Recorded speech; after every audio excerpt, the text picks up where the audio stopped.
Greetings, word, sound, and power family. They said three times a charm. So, we trying to get this live done. And, we in African, things go awry. But guess what? The harder the battle again, the sweeter the victory. We're here talking about our subject today. Our subject today live will be why the world wants to keep Africa poor. Let's say that again. Why the world wants to keep Africa poor.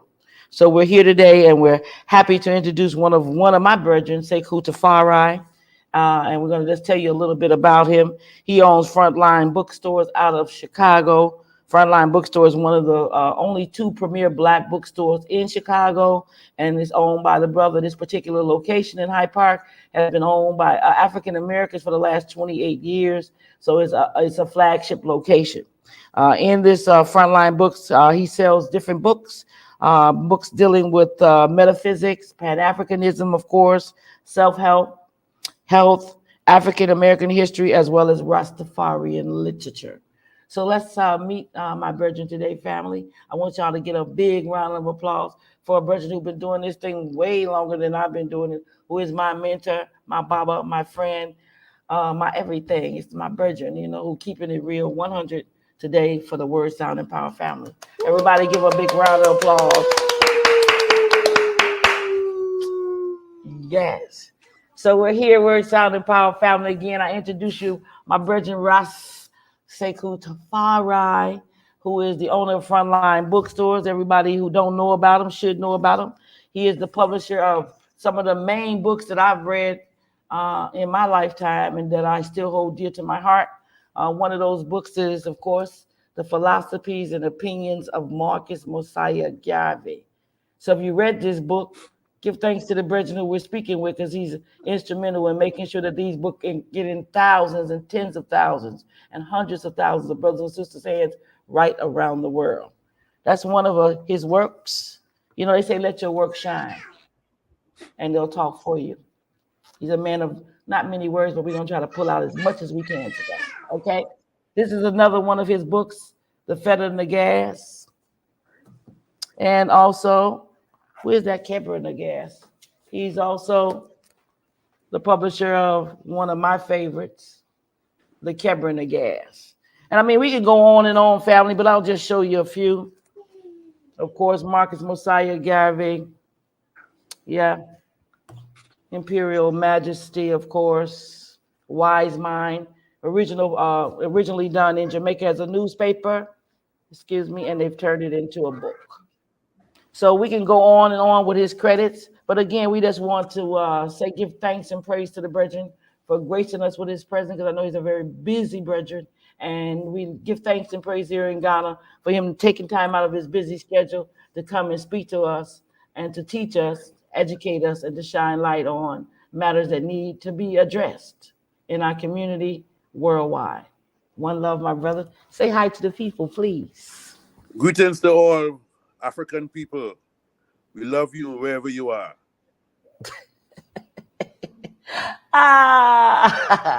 Yes. How I missed you. Let me count the ways. But you know how that is. It's one black love always, internationally, no matter where we are. We give thanks for your presence and for your wisdom.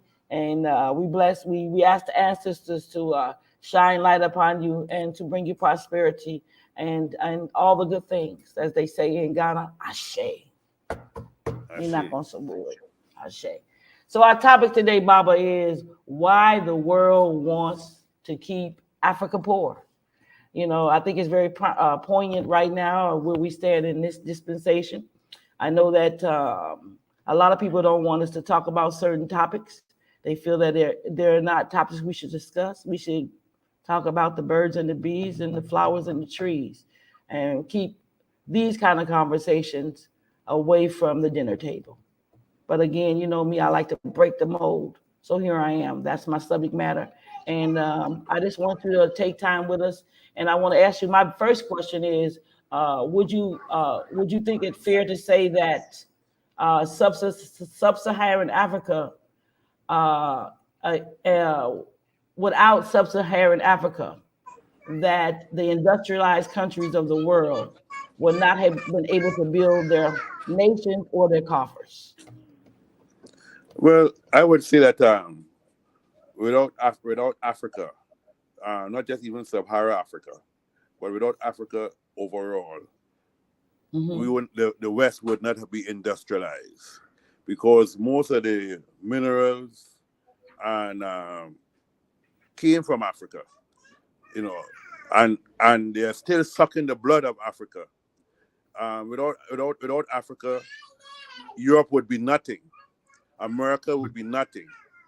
All these countries that basically what they call advanced countries or first world countries, they would be what you will call no world countries, because at the end of the day, if it wasn't for the minerals, whether it's copper, uranium, or whatever, as Osachifo say, Africa, they take all the minerals and all the things from Africa, and they take all those minerals and they basically enrich the Western world, the industrial world. It's impossible that the African world is so poor, although all the minerals and resources come from that African continent. Yet our people in Africa, whether it's West, whether it's South, whether it's East, whether it's North, remain poor. And also because of bad government, but mainly because we continue to allow these Europeans, multinational and transnational corporations, to suck the blood out of Africa by taking, for instance, they would take the cocoa from Ghana, and the next time you see it, it becomes Milo or Ovaltine, right? Because of the whole question of what they take the material, and they create employment for them for their populations in England and in France and in the Netherlands and in Germany. Yet home from where the continent from where the cocoa comes from, Ghana, which is one of the greatest importers of exporters of coffee and cocoa on the continent. You find that the cocoa in Ghana is a very superior cocoa, but when the cocoa leaves Ghana and it comes back to Ghana, it comes back refined in a tin. Yes, sir. And it sells for more money than the original cocoa. And these people continue to get rich and more rich and more richer. So yes, they continue to suck the blood out of Africa. And Africa need to start to check that out.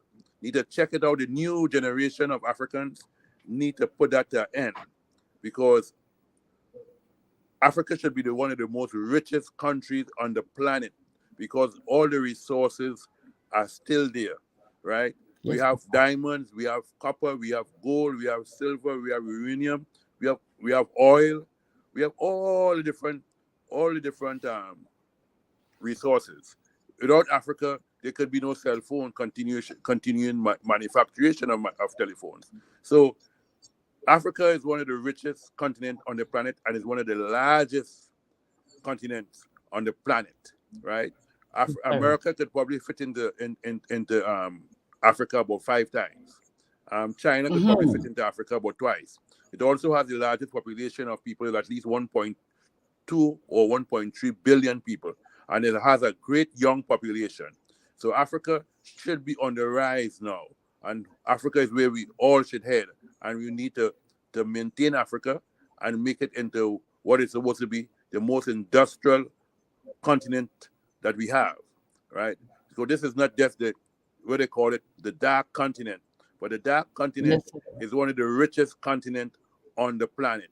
It have the young people coming up now who are so technologically wise. When I see some of the cars that they're making in Africa, they just need capital to back it, and so on. Yes, when you see some of the things that is the people who they will consider in the West to be unlettered, no degrees, but yet they're producing marvelous things, marvelous inventions. So, and also the mere fact that even some of our historians, young historians coming out of schools doing the masters and doctorates and so on, who is coming up with tremendous research and very much virgin research. Like, for instance, the research on Ghana, on Mahatma Gandhi, A lot of people, even Martin Luther King, and we must salute Martin Luther King today. Today is 53 or 54 years since he was 54 assassinated. years since he was assassinated. 54 years yes, since he was assassinated. So we must remember Martin Luther King today, and yes, brother. his contribution to the world of African literature and Yes, to the brother. world of advancement of Africa is tremendous. A lot of people knock Martin Luther King, but what he did, a lot of us couldn't do. You know, even the mere fact of having a march and demonstration, even the sit-ins with the buses. These are serious protests that we must always remember. And if it wasn't for Martin Luther King and Malcolm X and Stokely Carmichael, Kwame Ture, what Africans in the West here will be in a bad state. If it wasn't for Marcus Garvey, the father of all, we would be in a bad state. If it wasn't for Kwame Nkrumah or Satifo in Ghana making a headway to start the ball rolling with the independence of Africa, first country to be got independence in West Africa or Africa overall, right? Followed by Guinea, you know, we would be in a bad state. So we must remember our heroes, we must remember our sheroes, and we must give salute to them. And Africa deserve, we have to bring Africa right forward to where it was before, to be the leading continent in the whole of Africa. So one of the things we need to do is the unification of Africa. The unification of Africa, and also the question of the governments in Africa today have to move away from all that selfishness, right? All that stealing and bribing and all that kind of stuff, right? We have to learn how to be respective to everybody, but we have to stand up for our own. And I say we have to stand up for our own. If I am a Chinese businessman and I come to Africa, I could lease land. But if I'm an African or you go to China, you only could lease land for 25 years or thereabout. Right? And if a Chinese come to Africa, they could buy land, they could lease land. So we had to change the what we call the whole semblance of what is going on on the planet, right? And especially as it relates to Africa. We gotta change it. Because whoever they deal with us, we must deal with them the same way. We must deal with them. We had to change that trajectory. That trajectory has to change at this point in time. Because Africa, you can't deal with China and China deal with you, giving you trading. The trade policy is different. It must be mutual, a mutual understanding, unilateral agreement, right?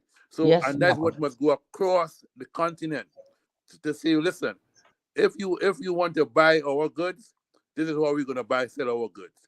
If you want to buy your goods, this is how we're gonna buy your goods. It must be the same transaction taking place across the board. It's about time Africa have to have a strong currency, right? We know how Africa will have one if they didn't kill Gaddafi, right?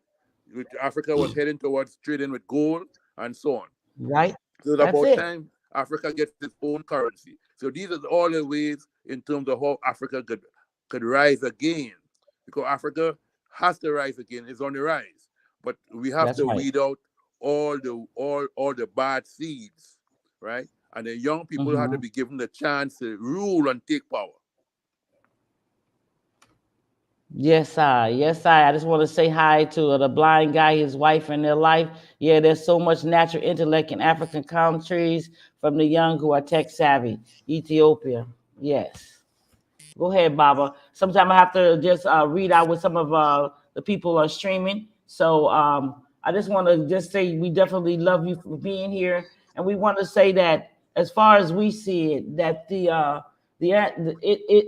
industrialized nation, their only sole duty in this time, in this dispensation, is to keep Africa impoverished. You know, it is to keep Africa having to climb out of a hole, you know, to keep Africa dependent. And they've done that by putting in place like economic structures. They've done that by putting in global structures and then also economic ideology. So what I'm saying is they have economic structures that put in place that will cap the way we sell bananas. That we can only have one universal banana. If your banana don't fit in that mold, then we're not buying your bananas. That's a way of keeping us impoverished because, as we know, even in the Caribbean, there's 7, 8 different varieties of banana. There's not just one standard banana across the board. So that's a way of keeping economical structures in place to keep us impoverished. So therefore, we can't pass the grade, we can't sell internationally, and we can't earn international currency. But what is the sad part, my dear sister, is this: even with the bananas, so you have the grading system that geese and all the other Chiquita and so on, right? Geese, I think, is a British company that they come down to the Caribbean and they will buy your bananas. They go through it and make sure if anything that is a little black spot, they reject it, right? Right. So when they buy the bananas from you for little or nothing, and then when you go to London, which I lived there for many years, and you see the price of bananas is cheaper than the price in the Caribbean, where the bananas come from, right? So you say to yourself, how come the bananas? How is that? How come the bananas is cheaper in England, in London, at the store, than it's cheaper and they don't grow no in banana. Kingston or cheaper in Port of Spain? And you're wondering, what is it? Why is that? But the mere fact that they can pay little or nothing for these bananas, right? These multinational corporations, these transnational corporations, right? They could pay little or nothing. So what they do, they could afford to send the bananas from the Caribbean, whether it's Jamaica, whether it's Barbados, whether it's Trinidad, whether it's Guyana, etc. They send these bananas to Europe, and they buy them here in the Caribbean very cheap at low prices. And I said a lot of farmers get hurt because when they reject your banana, right? They because do. they have a little black spot in it. Yeah, they send it to France, they send it to England, and you pay because if the countries like Martinique and Guadeloupe, which is French-owned, French departments, they send the bananas to France. France now have those bananas cheaper than what you will pay for it in Martinique or Guadeloupe. So these are some of the things that we look at. We look at the whole question as Kwame Nkrumah. If he wasn't overthrown, the direction that Ghana would have gone, Ghana would have been one of the most advanced countries in the world, right? Because especially he was forging towards what they call the unification of Africa and the African continent, right? Yes. Organization of African Unity, which has now become the AU, right? Yes, it's something between Haile Selassie and Kwame Nkrumah, Osajifo, and Sékou Touré and all these other Nyerere, Julius Nyerere and so on. They all came together and they formed the Organization of African Unity, precursor to what we now know as the African Union. And however, we need to know that we have to unite. Yes, we have to unite. African countries have to unite. Whether you're French, whether you're British, whether you're German-owned, previous colonies of, and so on, they have to come together. To forge a common alliance. So that is only how we could deal and relate to the multinational corporations and the transnational corporations that continue to exploit Africa and African blood and African resources and keep African people poor. Impoverished. That's the word. And impoverished. Right? That's it. Well, I say, Baba, as I said, we have global structures like the IMF, their sole mission is to keep Africa impoverished, to lend Africa money that they're not able to pay back, and to have them in like Charlotte's Web. That the more you climb, the deeper you fall. And that's what the IMF is set up. The IMF was set up to keep so-called third world countries in a state of poverty and impoverishment. Because when you see the IMF give a loan to European countries, and they give a loan to so-called third world countries like Jamaica, African countries like Ghana, and so on. What they do, they put they put a level on you that they keep telling you, oh, you cannot import this, you cannot import this, you only can export this. This is the value of your money. Your money keeps dropping, your money keep devaluating. Devaluing. When they lend money to England now, England will find out. I remember when they had lent England, IMF had lent England money. In less than 3-4 years, England came out of the IMF loan. Right? How? No one else has been they able were to able do to that. pay it back because the stranglehold that they put on the third world countries, so-called third world countries, or on the developed countries, is a different approach to how they operate and deal with the so-called first world countries as America, England, Germany, and so on. Right? So the kind of loans that they give you, you cannot see a way. Then they tell you you can't do this in your country. You can't do that. They direct everything about in your country. Your road structure.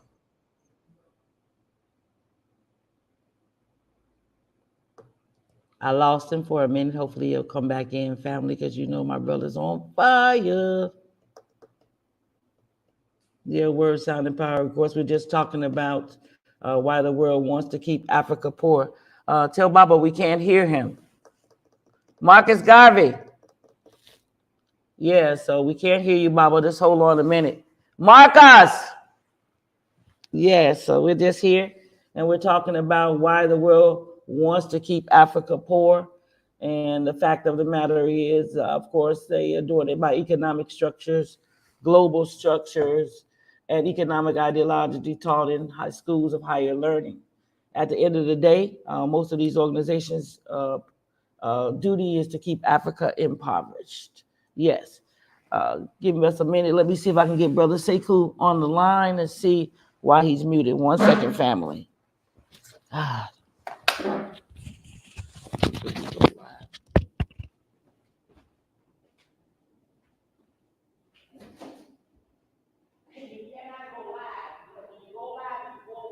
He goes away.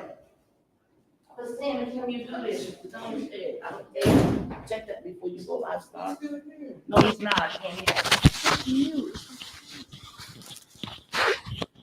Tell him you're muted still. You nothing. You put it back.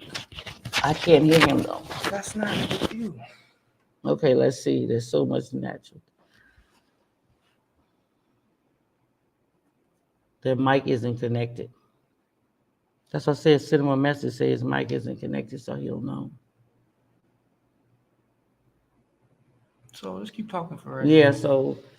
So we're talking about why Africa is, of course, why the world wants to keep Africa poor. Brother Sekou Tafari, we've lost him. You know, it's the internet, and we're trying our best to get him back. What we agree is that there are certain measures in place to keep Africa impoverished. Of course, one of them is economic structures put in place to keep Africa from eating. Another one are global structures to keep Africa from eating. And then the last one is economic ideology called in schools of higher learning to keep Africa from eating. At the end of the day, what really matters to industrialized nations leading the charge.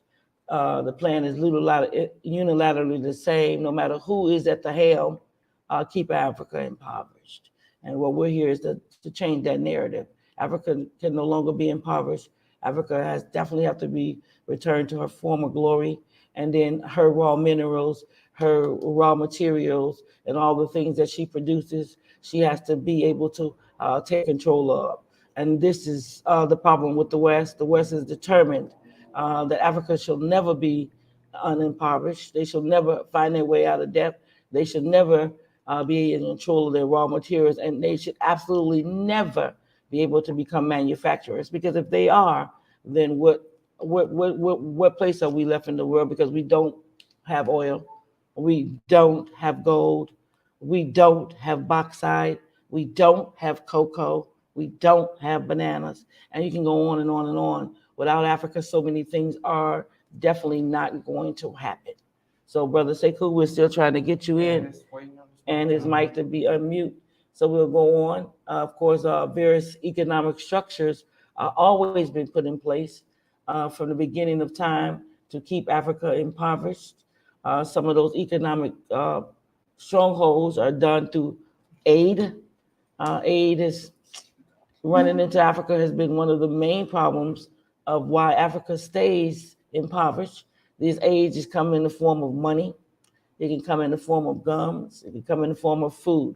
But all of these things come with strings. They come with, of course, rules. They come with expectations.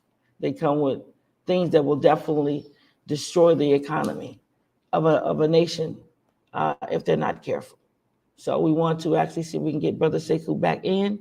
Maybe you want to call him and see what happened. No, it's not. It's telling me you can't unmute your mic because the mic is muted on their side. Okay, So it's something going on, either computer wise. I have no control. Okay, well, so you just have to keep going. Okay, now what various economic structures are going on, of course, as we said, to keep Africa impoverished. Can you hear me, Baba? No. Can you hear me? I can see you, but I can't hear you. He says 1 second, that mean or one love. Okay, so as we said, we have several powers that are in place to keep Africa, of course, impoverished. And then we have certain industries and certain global structures like the IMF to keep repressive regimes in power in Africa by any means necessary. Those repressive regimes are rewarded for their efforts, and if they do not fall in line, then they're not rewarded, and other measures can be taken. Are you hearing me now? I'm hearing you now, Baba. Are you there? Give time. Okay. So we were just talking about the various, again, economic structures that are in place to keep Africa impoverished and how, like, they serve, Africa has to stop asking for aid, as far as I see it, Baba, because Africa is always asking for something, asking for money, guns, food, whatever it is. And those things come at a price. Nothing is free. Nothing, America teaches us there is no such thing as a free ride. So when Africa asks for help in the form of money, in the form of guns, in the form of food, then they're only digging a deeper hole. And that's what I see. I don't understand why we have. Africa, they make Africa dependent on the Western world. Because Africa don't need to be dependent on the Western world, because Africa has the most resources on the planet in all the continents. That's what I'm saying. All the continents you have, Africa has the most reserve of resources, whether it's diamonds, whether it's gold, whether it's oil, whether it's uranium, and so on. So Africa don't need the so-called imperialist or capitalist world. You have to do alliance, you have to trade, and so on, but we don't really need to have handouts from what they call it so-called first world countries, which is America, Canada, Germany, and England, and so on. We need to, because these people don't like African people. They don't like black people, right? This is just real. We must know that these are the ones who enslaved and brought our foreparents to the Caribbean and so on as prisoners of war, right? They brought them. So we must know that it hasn't changed, right? It took 1865, 1895, thereabout, when they came together, European countries came together and had the Berlin Conference and chop up Africa. That's right. Right? Parcel it out. Carve it out. They carve it out for their own benefits. For themselves. Yes, Baba. Right? And then they came in Africa, and then they segregated Africa. African had no borders, right? African, what do you call South Africa today? Azania spread run from as far as run across the Nile Valley, right? So what you call Azania today, maybe all what part of coming from all Ethiopia, Kenya, all the way down, right? Because remember, what do you call Makeda, who knows people know Yes. as the Queen of Queen Sheba, Dad. right? Mm-hmm. Yes. Sheba was just a territory. Sheba was just a territory in Yemen, where she In Yemen. led her one of her castles, one of her places where she ruled. But she ruled from as far as Yemen, right, which was part of Ethiopia in those days, all the way Right. to Tanzania, Zimbabwe, what is Zimbabwe now, and all that. All that was part of Kenya, all that Tanzania, all that whole area there, right? Is the Nile Valley area, Right. and Right. what you call the Queen of Makeda, she ruled that whole territory. She was That's the right, one. brother. She was real. She's not a myth. Mm. Makeda is not a myth. She's real. That's right. Right. So That's right. when we look at the African continent and we look at Yes. how the multinational corporations and transnational corporations has went in there, and it was a continuation. It's a continuation of what we call the enslavement of African people. When they took African people from Africa and took us to the Caribbean and South America and Central America and so on, right, and North America, right? Because if they forget to tell people that they forget to tell us, or they didn't want to tell us the history, the real history. The real That's history right. is that when they came when Columbus came to the so-called Caribbean, what they call the Caribbean, when he was thinking that he's going to India and end up in the Caribbean, what he call the West Indies, The right? West Indies. He found there were African people there. Uh-huh. There were African people already there, right? Right. There were African Yes. people in Haiti, right? Because Right. Columbus in his memoirs wrote about the African people that they first saw when they went to his what they call Hispaniola in those days, which was a combination of Haiti and what we know now as the Dominican Republic. Uh-huh. Right? They both, Yeah. when they bring them together, they were one place. They what they call the Hispaniola. He called them Hispaniola, meaning Little Spain. That was Hispaniola was Haiti and Haiti and what they call it Santo Domingo, but he called it Hispaniola, meaning Little Spain, right? Because that's how but while there they saw African people, they saw what they call the Tainos were walking around with gold and silver and so on. That's why today we know that in Haiti, in the mountains, there's tons of gold. And when people like the president of America, Clinton and his wife and so on, they're bringing out all that gold out of Haiti, and Haiti remaining poor. So the same thing they do in Africa, right? After Haiti had 1807 became the first black republic in the world. First black republic in the world, in the Western Hemisphere, right? So here it is. You have Haiti at the height of its day after the revolution of 1807. Toussaint Louverture, one of the leaders, Boukman, one of the leaders, Christophe, one of the leaders, and so on. So you had the height of African people, right, fighting for independence. And one of the things that people doesn't tell you, that Haiti, the people of Haiti, the government of Haiti, made sure if they were going to help other Caribbean countries to become free, other South American countries to become free, one of the principal things that they said, you must free the slave. You must free the slave. After you liberate the country, you must free the slave. That was one of the reasons why Haiti would help all these countries, right, from Venezuela all the way, Bolivia, they all make sure that they did that. When they helped Simon Bolivia to go and liberate Venezuela. So you must understand that when America comes into the Caribbean, right, and rape the countries like Jamaica, right, although the British is the ones who still own Jamaica, but the American as their daughter, America is the daughter of England, right? And when it comes into America, it comes into Jamaica, it takes all the resources. It doesn't build no infrastructure for the people, right? The infrastructure that they leave is poor. That's why the Chinese had to make arrangements with the government of Jamaica to build a highway, That's right. Yet Mm-hmm. yet American gonna tell Jamaica, you gotta watch the Chinese. But we need to watch you too. We need Yes. to watch But you let too me say because this, you've been there Baba. for so many Baba, years and you have not built an infrastructure in the country. The that's same thing they it. do throughout the Caribbean. They've been That's there right.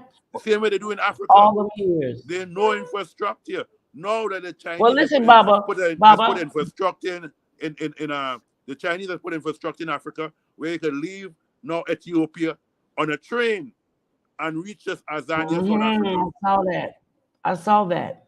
I saw that. Well, Baba, the whole thing is this.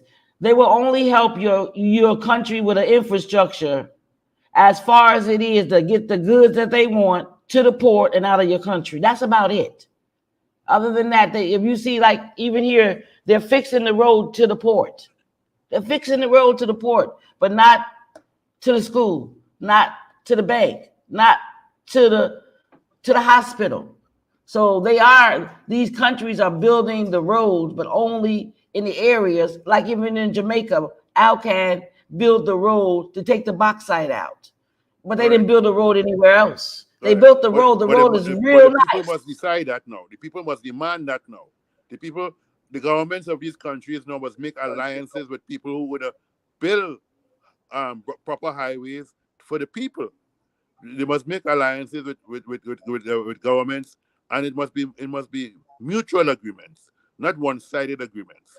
That whereby Yes. it must benefit the people of Africa, it must benefit people of the Caribbean, because Africa will remain poor. Because why? We continue to be dependent on them. We need to be That's more it. self-reliant. We need to be more That's my word. interdependent, right? When we Yes. look at Africa today, Yes. right? Africa Yes. today, Yes. we have enough universities, right? We build in more and We more do. universities. We build in more and more schools. We have bright scholars coming out of Africa We who can do. produce. So Africa don't need to depend on America. In fact, Africans in other parts of the world need to return to Africa with all the skills and resources they have to help What they create call more it, the employment brain in Africa. drain. Similar Yeah. to what you and your son have done by going back to Ghana, right? Going to Africa, right? So you take whatever resources you get from America and bring it to Africa to make Africa rich, right? And Yes, if we have 1,000 people moving back to Ghana, coming back to Ghana with money and resources, then what we'll have? We'll have an enriched Africa. that's right. The whole plan that's part of the plan too. The brain, the drain. What they call it, the brain drain. Brain drain. The brain drain. That's what they call it. I interviewed a lady the other day, and she's been in the fabric business for over 32 years here in Ghana. She's one of the biggest fabric ladies in Ghana, and she said how she sent all her children to England and America for education, and her money sent them all to these fine schools, and they have never returned back to Africa, and how she could really use their help. And they only come back to celebrate it for a birthday, and then they're out of here. And that's the problem. Africa is a graveyard. As the Russian president said. He said, and he was being truthful. We mightn't like it, but he said Africa is a graveyard for Africans. Africans send out the children to go to school, into European countries, and so on. They never return. Only time they return is if they get sick or when they die. They bring them back here to Africa. That's it. It's sad. But Putin said it's sad. Well, in those same schools are part of the problem of keeping Africa impoverished, because they're teaching the young people that Africa must be dependent and that Africa must be just producers and never manufacturers. The reason that Africa is in the problem that they're in is because the world has been at the foot of Africa and made sure that she doesn't go through an industrial revolution. And that's just what I see. Well, Africa is about time now that when we put in leaders in Africa, political leaders in Africa, we have to put in political leaders who are mindful of that, who want to change Africa radically, who want to make sure African people going to control the resources of Africa. So once we can do that, when we're going to select and choose African people, right, when we put a politician in Africa, that's the reason why they overthrew Kwame Nkrumah. The reason why they overthrew Kwame Nkrumah is because he was one who was saying from time, Africa for the Africans. He was following the principle of Marcus Garvey. That's why they have in Ghana, they have a big statue of Marcus Garvey, right? That's why and the Black Kwame Star Nkrumah took up, and the Black Kwame Star Nkrumah took up the position of the Black Star Line, because he saw the importance of what Garvey had started, right? How he could take that and make it into not only a continental thing, right? We needed to be a continental thing, because Africa has the resources. Africa has the resources, and Africa has the manpower. It has the largest young population across in all the continents. Africa has in all the world. In all the world, they said 80% of the population in Africa, 80% is under 20. Now, if we were to reverse that and go to America, 80% are over 60 almost, and they're dying out. So the baby boomers are the largest group of people in Africa, because guess what? People ain't having kids no more. Things is hard over there. So the baby boom, there ain't no more baby boom in America. It ain't been since the 60s, since I was born. So let's be honest. So the problem is America is becoming a fallen empire. Africa is becoming the new empire, and everyone is perplexed. The whole problem is without Africa and his raw materials, the world would perish. Well, that's why Africa has to keep its resources. Africa have to develop and have an industrial revolution. We have to learn. Learn from. Let us say, I think a good example to learn from is the Chinese, right? I said that too, Bob. And I will tell you why.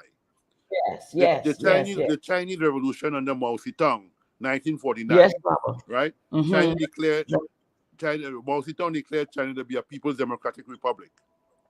Yes, and of China. It went on a part of building, right? China was not even a capitalist country. It was what we call a semi-feudal country, right? So it was a semi-feudal country. What Mao Zedong did and the Communist Party of China, what they did, they created in China, right? They created in China the infrastructure in China that whereby you had cottage industries, right? That means your house was a factory by day, and after 6, 7 o'clock in the night, it became a factory, right? So it became back a house. So in the day, the factory, and by night, evening time, 6, 7 o'clock, it became a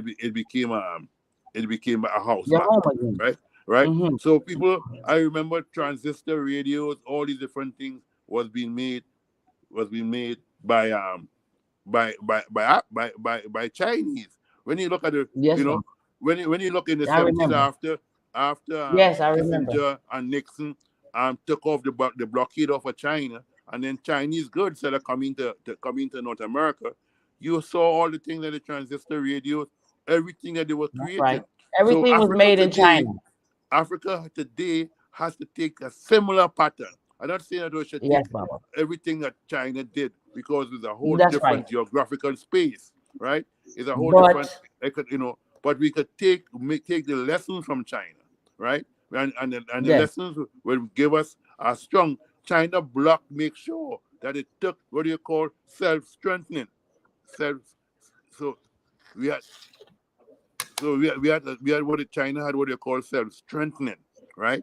That self-strengthening means that you yourself, the people of Africa, will come together and create within Africa.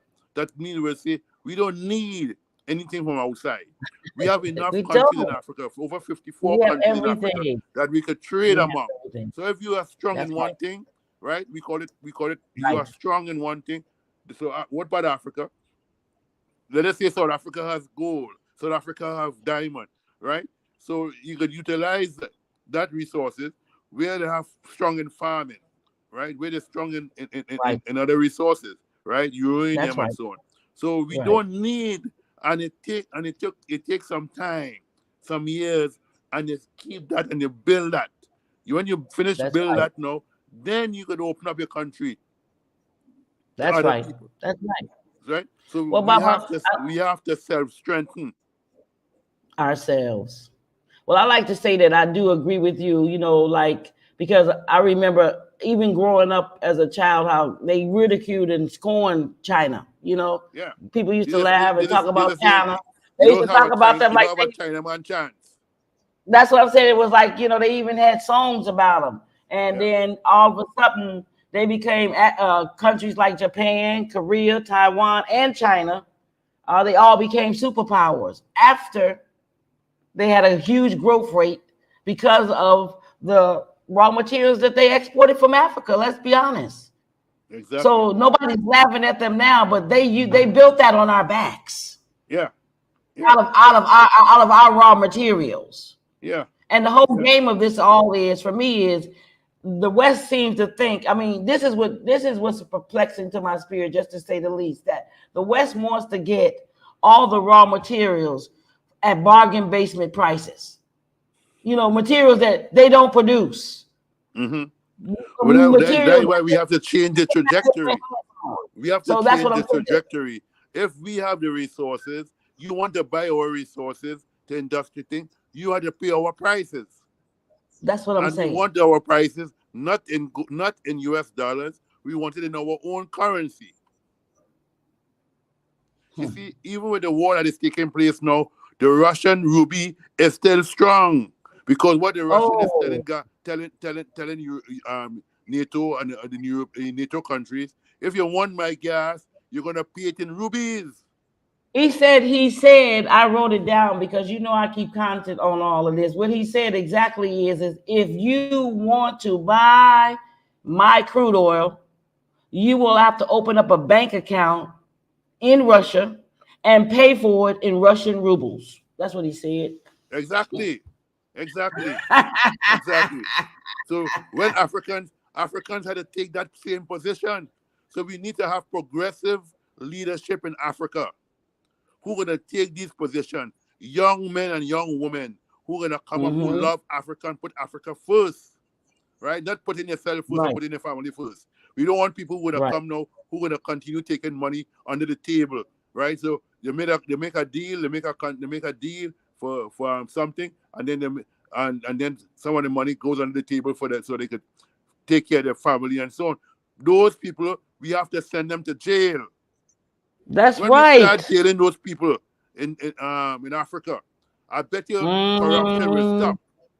Corruption will stop, right? So once we stop, start jailing so-called corrupted African leaders, and we start saying this is not about self here. This is about the population. This is about the majority, right? We need schools. We need universities. We need to plant more food. We need to be self-dependent. We need to get rid of Monsanto. We need to get rid of Monsanto and develop more natural and organic resources. Well, I'll just say this. The Economist, you know, I watch a lot of news, and the Economist said on the news the other day that the world economists say they are worried about two things in general, just two things. Imagine that out of all the things in the world they could be worried about, this is their strategy. They say they're worried about energy, which is oil and gas, and they're worried about food. Now, let's just talk about these two things, oil and gas and food. First of all, Russia is the largest producer. First of all, America consumes 1/5 of the world's gas. So she needs gas more than anybody in the world. 1/5 is a big proportion when there's so many nations around the world. And right now, America has decided, with the price of gas being like $6.75, that they have to release gas out of the Strategic Petroleum Reserve. They've only did it a couple of times in history, but they've done it 3 times in the last 6 months. They did it the first time, 50 million barrels last fall, and then they did it again, 30 million barrels after the war in Ukraine started, and now they're just releasing 180 million barrels of crude oil over the next 6 months, which adds up to 1 million barrels a day in order for America not to collapse. So they're saying if one of the problems is oil, well, we know oil, America has no more oil. Those days are over, okay? And if it's about food, well, we're going back to Russia again and Ukraine, because Russia and Ukraine are the largest producers of wheat in the world. So that means nobody can have any flour without them. Do you think it's over it's over food? It's not over what we think it is. It's really that Russia and Ukraine are the largest producers of wheat in the world. And that wheat has to go through the Black Sea in order for it to get to America or anywhere in the West, which is right now being bombed. Right now, ships are being sunk. So it's a problem. And that uncertainty is what's making skeptics in the market and economists speculate and wonder if America is going to be able to make it after this, because oil is in jeopardy, and so is the food belt. Well, if without South America, Central America, right? Although California produces a lot of food internally for America, a lot of food comes from what do you call South America, California, right?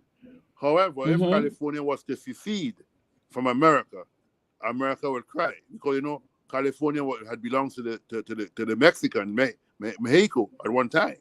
All those countries there, California, Sacramento, New Mexico, all these countries, Arizona, Texas, Wyoming, Arizona, all those countries, probably over 10 or 12 of them had belonged to Mexico.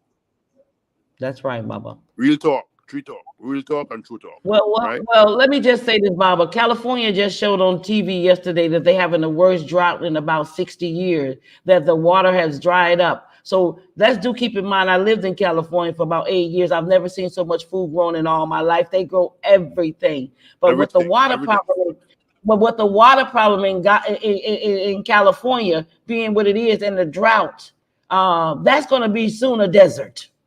Let's be clear. I just left the rivers there, and they're drying up. One time. So what is going to happen is the dependency on South and Central America is going to be more prevalent. To get them the food from South and Central America. As you see, a lot of trucks come from South and Central America, right?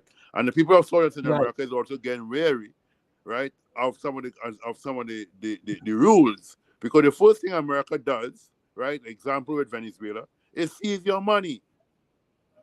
Right? When they have a problem with you, they seize your money. That is why most of these are the BRIC nation now, the BRIC countries are deciding that they don't want to use the US dollar anymore as a bargaining chip, right?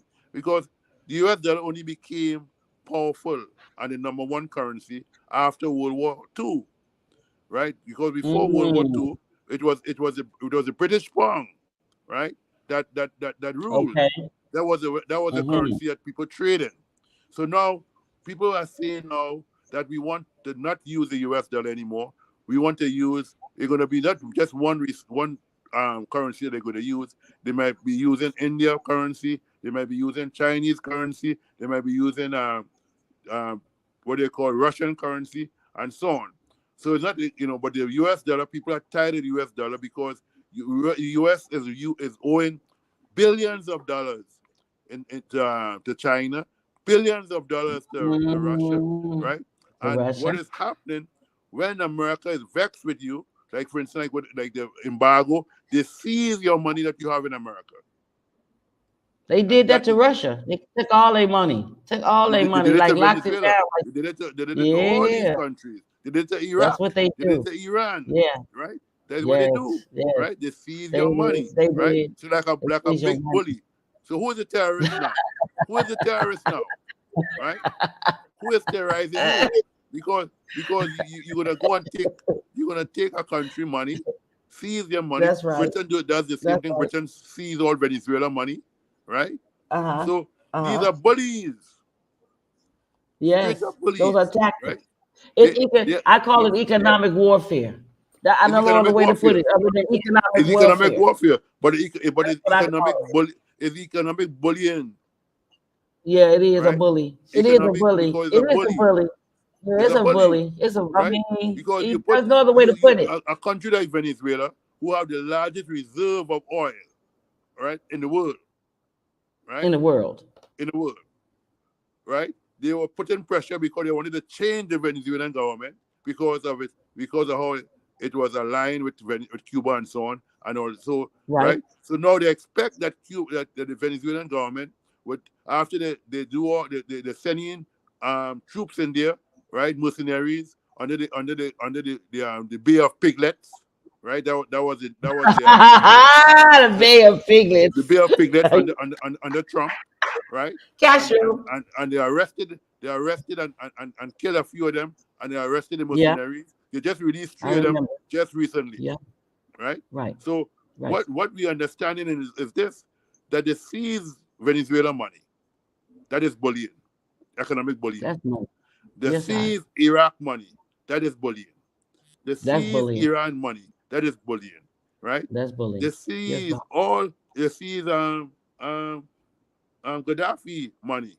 That is bullying. Yeah. Right? Yes. They seize no other way to Syria put it. money. That is bullying. That's a bullying. Right? That's bullying. So that is economic bullying. So this is that is what America and her friends do. Her NATO friends and Britain. That is what they do. They seize your money. It's the whole the big white hope. They want to they feel that they can do you anything, and you're supposed to turn the other cheek. And you're supposed to. Well, Baba, you know what? That's the reality. Is that's been our history. You know, like we're supposed to just take everything and stand for nothing as a people, as a race. We're supposed to just take everything and then stand for nothing. You know, it's like that's what we're taught, and that's the problem. It's changing because every 200 years, America is on the downfall. Every 200 years, empire falls. So empire, for the most part, lasts about 250 years for the most, right? Historically, right? So let's see how long more, what's the length of time that America when they continue to run and to reign. Because what is happening now in America thought that they was doing Russia a disfavor by putting embargo on them. It now turns against America. In England, their food lines and the long lines is happening, right? Germany food is running out, right? In America, we expect the same thing to happen any day now. It is happening. You look at the shelves every day. Food prices are going up every day. People paying going up nowhere. That's it. Well, inflation is beating your pay. So if inflation is beating your pay, inflation is eating your pay. She's eating your pay. She ain't beating your pay no more. She's eating your pay. Yeah. That is why I always say it in a place like America, what they call a minimum wage should be tax-free. A person getting minimum wage shouldn't have to pay no taxes. Wow. You know? Because you can't that is not a living wage. That's what it should be. It should not even be a minimum wage. It should be a living wage. It should be a living wage. That's a better word. But when people like the governor here and another governor say, "Oh, we having a living, we increase it to a living wage." It's not a living wage, because if it's a living wage, you must be able to buy a house. You cannot buy a house by yourself unless you have a husband. And he is also doing another job. 2 jobs. You all doing 2 jobs. Not with the rent. They said the rent increased 30%. 30% this year. Rent increased 30%. Inflation did increase 20%, but your pay only increased 14%. Or less. Right? So the problem is not working. We're in an inflationary period economically, right? Yes, that is where you have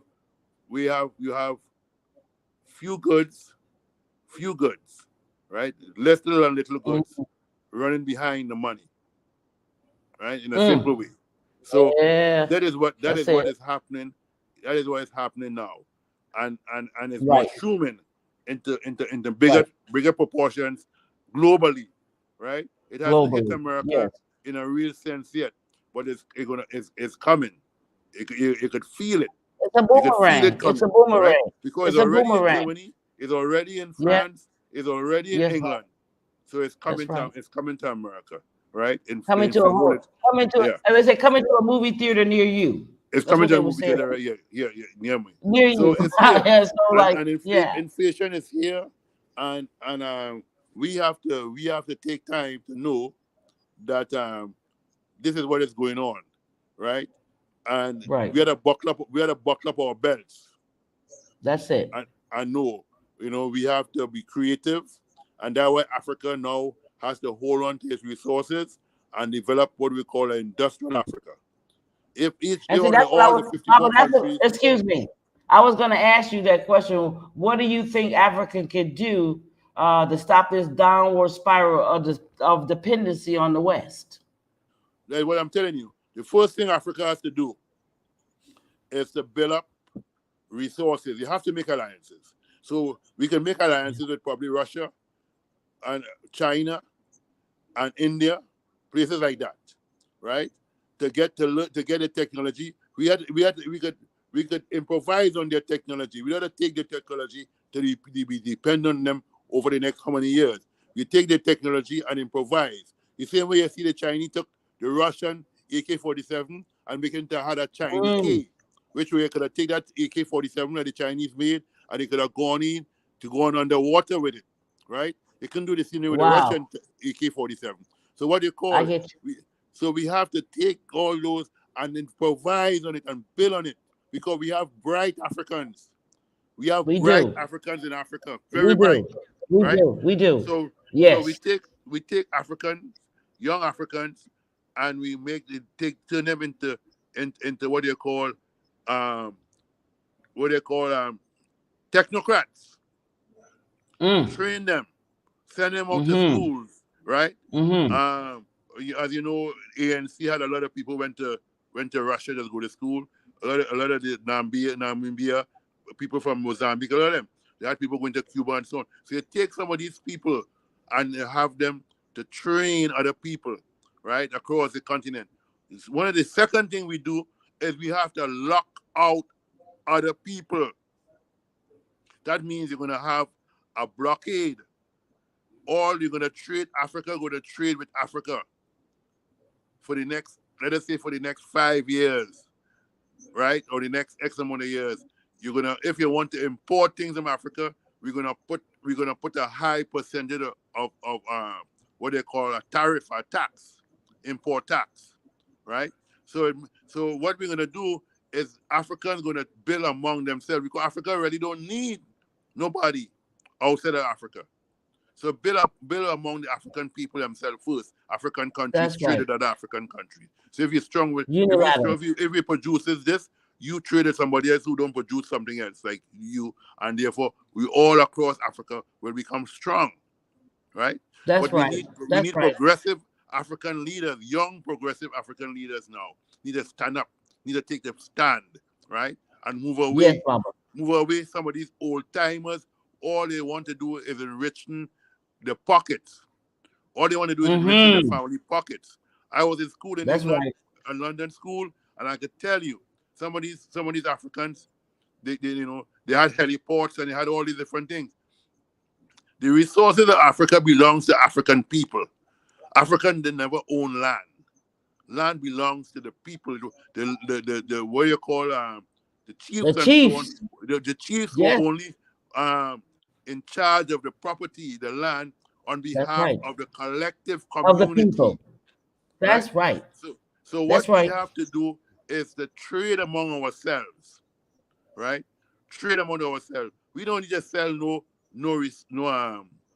rubber and no gold to America or Europe. No diamond, right? If they want to buy it, they must buy it at the price that we call it for. And we want it in our currency, or we want it in gold, or we want it in silver. This is what we have to stand for. And that's how Africa going to get strong. Africa has to get strong in terms of being able to, every household must be able to take it and transform it into a cottage industry, whereby they're creating things. I like that. So if you have in a small place, you have a seamstress creating things. That small room will end up going into a big room and a big factory space over time.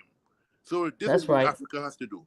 Africa has to, what do you call, self-strengthen itself. And stop depending on the West. Correct. Yes. Correct. Well, my thing is this. I feel like Africa has to stop just being producers of raw materials, because no nation has ever made it on just the production of raw materials. They definitely ain't made it on just agricultural products. Most nations who have made to the power or as a superpower have done it through industrialization. And That's that's the what only we way do. I've seen That's it. what we need to do. That's all I see. That is So what my Africa thing needs to is, do. Africa that's it. needs to develop an industrial center in every country. Every country needs to develop an industrial center. If we have 54 states, 54 countries across Africa, each country needs to develop, take an industrial part, right? So That's if your right. part is providing services, right, that is your part in the industrial thing, whether it's in terms of IT, whether it's in terms of whatever technology. So then you have Yeah, the even industrial like part, that's right. Because right right? now, even in and like in Ghana, like we're happening to all the garment factories. They're all gone They went because to Europe. All of them went to that's what I'm Europe. saying. But that's part of the plan. But then that same plan is the reverse of that is all the old clothes that were donated to the Goodwill and all these places that's supposed to be donated to the people end up in the dumping grounds in Africa, like in Ghana, like all that we burn tons of old clothes that America don't want. Like Africa is this dumping ground. All It of is a those dumping clothes ground. are here and they're being burned every day. I mean, tons of them are. If you see at the end of the day at the market Well, as it closes, Africa has to tons turn of up that being loaded out. Africa has Like, to are turn up you the heat. not? Africa has to turn up the heat. And one of the ways Africa to turn up the heat, Africa they start now from Ethiopia to Tanzania, South Africa. They have to start creating its own cotton again, growing its own cotton. It has to start Yes, taking the cotton now and creating their own mills, right? yes, yes, We have to stop selling cotton and the designs to places like China and so on. If you look at India, right, when the British yes, took India and made India their colony, one of the strongest things that India had was cotton. Cotton, India still had one of the finest set of cotton, but the same way Africa had beautiful cotton as well, right? The cotton you find yes, you used to take from Egypt, yes. Egyptian cotton that they Egypt, use to Egyptian some of the things you cotton. find in Ethiopia, right? Yes, So yes, we have to take back that road again.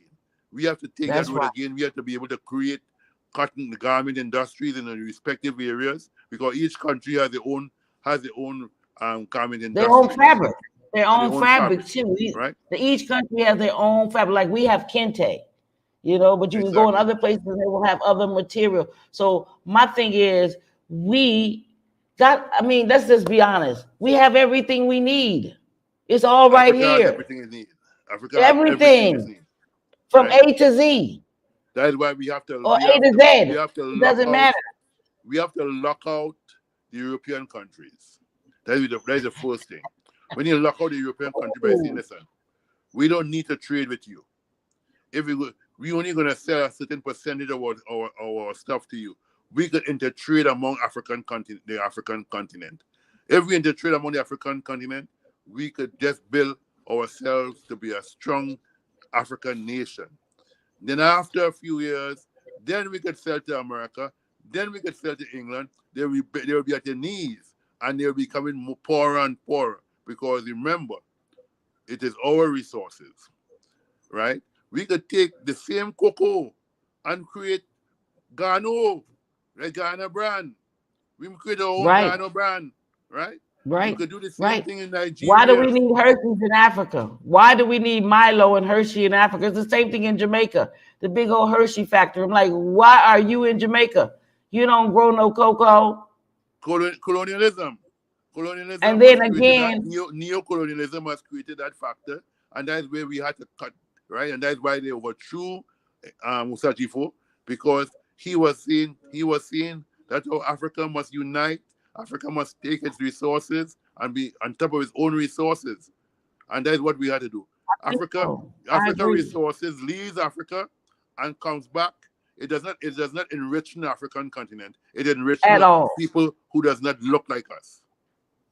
And the reality is they're paying us pennies on the dollars for our resources and then turn it into millions of dollars. That's the problem. Millions, that they take it from you're talking here about and trillions they of take the dollars. chocolate and say it's only 5 cents on the dollar for the chocolate when it's in Ghana. But when it reaches to America, now it's $5 because now it's Exactly. French chocolate. How is it French chocolate and France don't grow no cocoa? Exactly. And that is How what the young Africans. How is Ghana The buying young tomatoes? Africans must take a stand.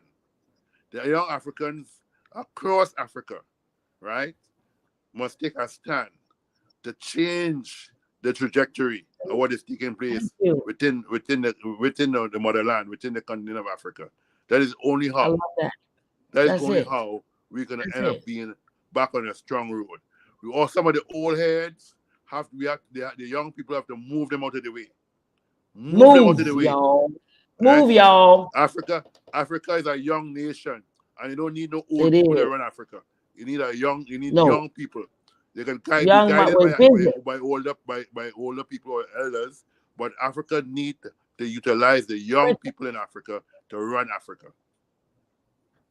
That is so true, Baba.